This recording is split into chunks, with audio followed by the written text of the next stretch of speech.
Несподіваний візит. Державний секретар США у середу прибуде до Києва. Ентоні Блінкен матиме зустрічі із президентом України Володимиром Зеленським та міністром закордонних справ Дмитром Кулебою. У Державному департаменті Сполучених Штатів пояснили, що йтиметься про єдиний підхід у запобіганні російської загрози для України, а також зусилля спрямовані на те, щоб змусити Москву зробити вибір на користь дипломатії та деескалації. Візит Блінкена до Києва підтвердить прихильність США суверенітету і територіальної цілісності України, кажуть у Держдепі. Він також зустрінеться зі співробітниками американської амбасади та їх родинами, щоб пояснити плани на випадок подальшої російської ескалації. Уже 20 січня Ентоні Блінкен відправиться до Берліна, де зустрінеться з федеральним міністром закордонних справ Німеччини Анна-Леною Бербок. МЗС України також підтвердило візит. Там наголошують, що Блінкен відвідає Україну на запрошення міністра закордонних справ Дмитра Кулеби.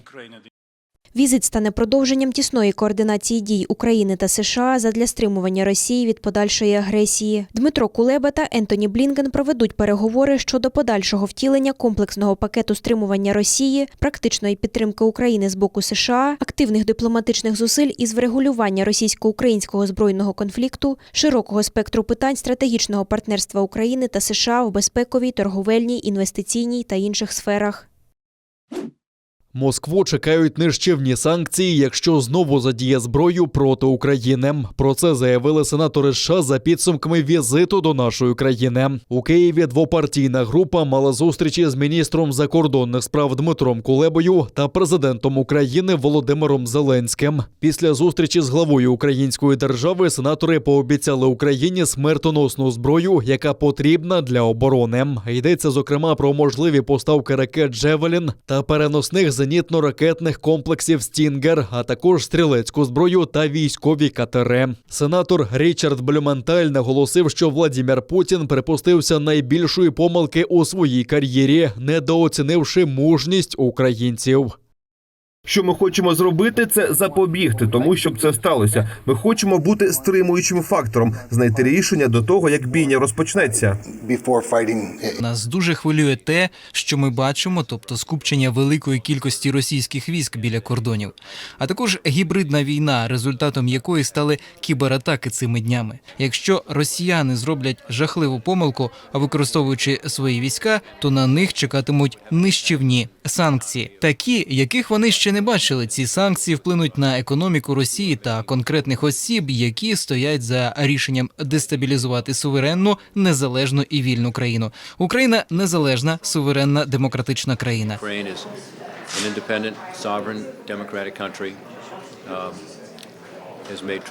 Вона зробила величезний поступ із 2014 року, покращила добробут свого народу і забезпечила свободу преси, дала можливість людям реалізувати свої мрії. Країна об'єдналася у відповідь на агресію Росії. Британські військові літаки, облітаючи Німеччину, доставили до Києва зброю. Про це повідомляє британське військове видання UK Defense Journal. Два британські транспортники Сі-17 Globemaster, ймовірно, доставили легкі протитанкові комплекси. Напередодні міністр оборони Великої Британії Бен Волес під час слухань у парламенті заявив, що Лондон поділиться з Україною оборонним озброєнням. Офіційно не розголошується тип зброї для України, але Збройні сили України потенційно можуть отримати від Великої Британії протитанкові ракетні комплекси NLAW. Їх ще називають найкращими гранатометами для боїв у містах, які не мають аналогів в Росії.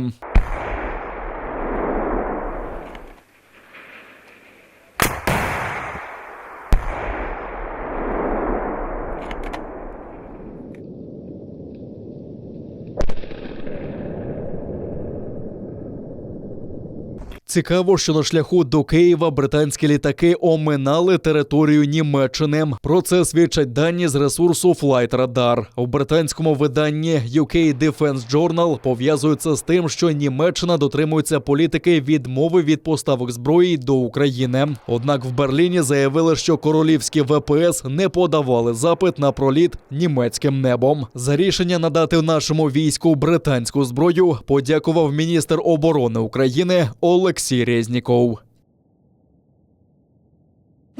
Російські окупанти обстріляли підступи до Пісків, що на околиці окупованого нині Донецька. В лавах українського війська утрат немає, інформують у штабі Об'єднаних сил. Українських захисників обстріляли з підствольних гранатометів.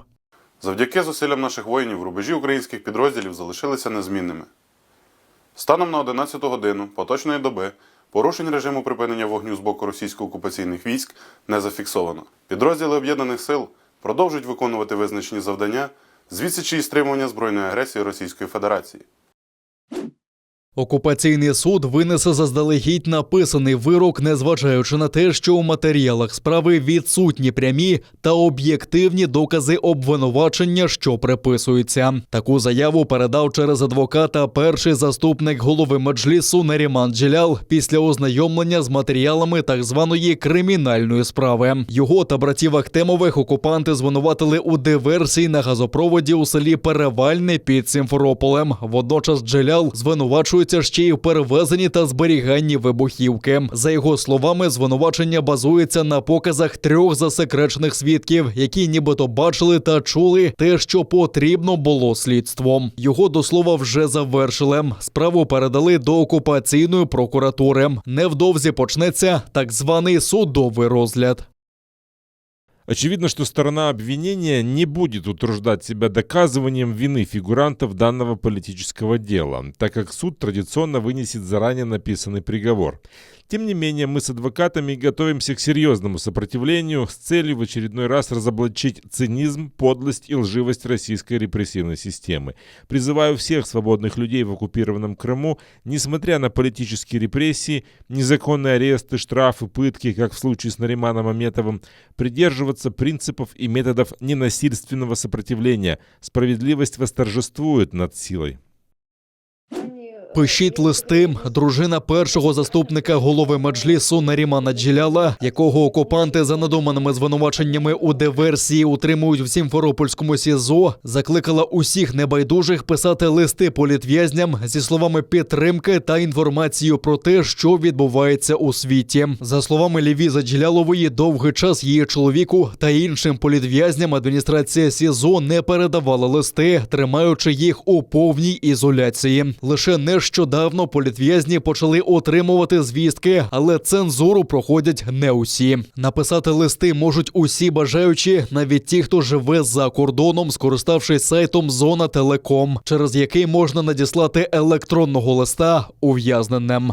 Хотелось бы обратиться не то, что там помощь, сказать по поводу писем людям, чтобы писали эти письма, потому что они очень важны, тем более, что мы узнали, что по зоне Телеком можно присылать электронные письма с других стран, в том числе с Украины.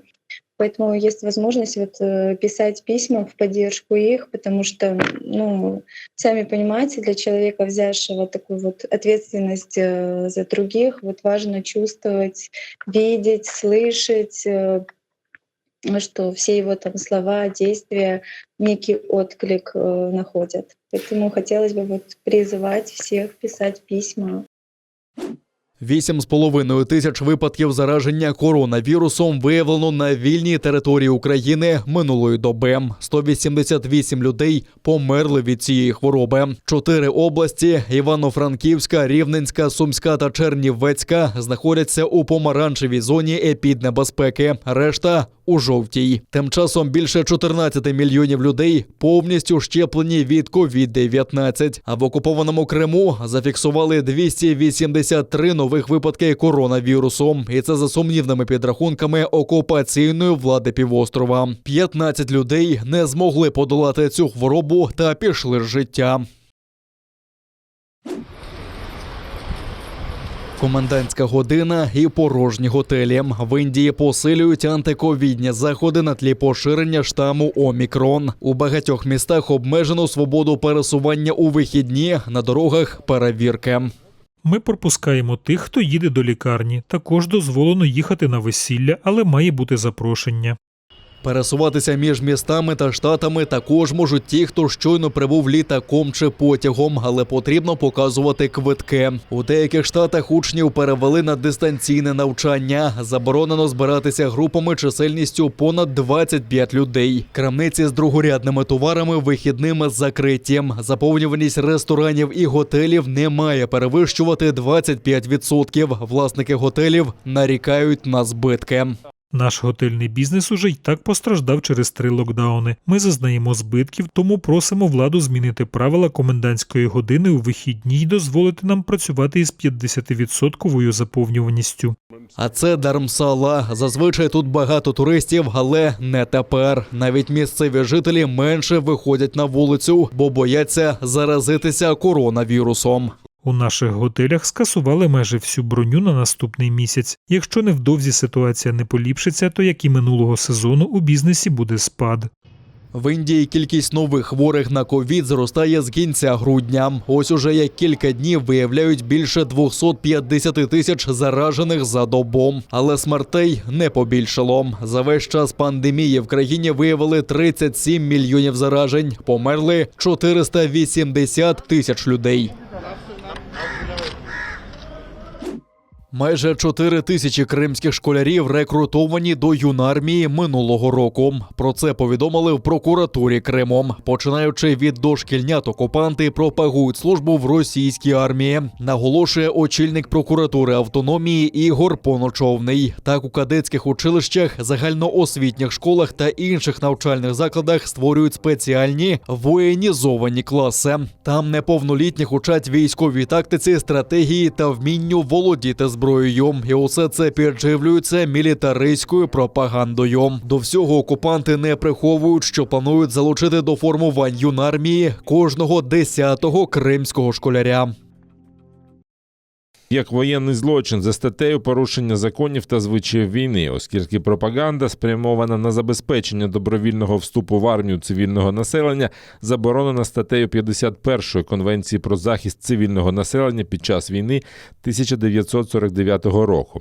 Наразі повідомлено про підозри 2 керівникам регіональних штабів юнармії, щодо одного з яких в порядку спеціального досудового розслідування обвинувальний акт скеровано до суду.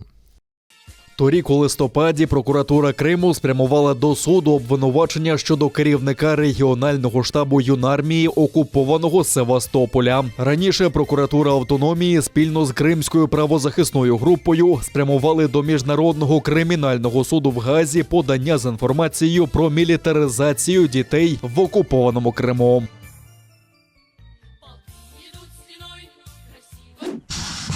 Північна Корея провела чергові випробування уже 4-ті цього місяця. За даними розвідки Південної Кореї, КНДР запустила 2 балістичні ракети малої дальності з аеропорту у Пхеньяні. Міністерство об'єднання Південної Кореї закликало КНДР підтримувати мир, а не розробляти зброю масового знищення. Японія також зафіксувала запуск. Міністр оборони країни сказав, що ракети, мабуть, упали в океан поблизу східного узбережжя Південної Кореї. Його заяву процитував речник Кабінету міністрів Хірокадзу Мацуно. Недавні дії Північної Кореї, включаючи неодноразові запуски балістичних ракет у минулому, це загроза миру та безпеці Японії та регіону, а також міжнародному співтовариству. Ми рішуче засуджуємо ці дії. До цього Пхеньян випробував гіперзвукові ракети, що здатні розвивати високу швидкість і маневрувати після зльоту. Також було запущено 2 балістичні ракети малої дальності з вагонів потягів. Зважаючи на усе, вони були призначені для обходу протиракетної оборони. КНДР також обіцяє розробити тактичну ядерну зброю, яку можна буде помістити у ядерні боєголовки. Тим часом у середу минулого тижня адміністрація адміністрація президента США Джо Байдена запровадила свої перші санкції щодо Пхеньяну. До цього вона неодноразово закликала Північну Корею повернутися до перемовин про денуклеаризацію. Військовий корабель Нової Зеландії вирушає до Тонги. На ньому питна вода та інші товари першої потреби. Жителям Тихоокеанського острівного королівства вони зараз дуже потрібні. Після виверження підводного вулкана, яке сталося в суботу, зв'язок з Тонгою дуже обмежений. Австралія і Нова Зеландія ще відправили військові літаки, щоб оцінити збитки з повітря. На цьому знімку видно, що зазвичай яскравий острівний пейзаж тепер більше нагадує поверхню місяця. Усе вкрито товстим шаром вулканічного попелу. Повідомляють, що збитки значні. За інформацією Червоного Хреста, допомоги можуть потребувати до 80 тисяч людей. Вулкан Хунга-Тонга-Хунга-Хвалай також спровокував цунамі. На узбережжі Тонги хвилі були заввишки близько 80 сантиметрів. На головному острові архіпелагу масштабних жертв немає, але відомо про щонайменше одного загиблого. Це британка, яка тримала притулок для собак. Сьогодні нам повідомили, що знайшли тіло моєї сестри Анжели. Їй було 50 років. Вона жила в Тонзі, відколи вийшла заміж. Цунамі також завдало незначної шкоди і іншим країнам від Нової Зеландії до США. У Перу потонуло 2 людей. Там також стався серйозний вилив нафти, у якому звинувачують високі хвилі після виверження. Цей вулкан час від часу активізується останні кілька десятків років. Проте суботнє виверження було найсильнішим. За попередніми даними, воно може бути найдужчим за останні 30 років, відколи на Філіппінах сталося виверження Пінатубо. Науковці намагаються стежити за активністю Хунга-Тонга-Хунга-Хвалаю. Робити це тепер складніше, бо виверження зруйнувало і приховало під водою кратер, і тепер вулкана не видно із супутників.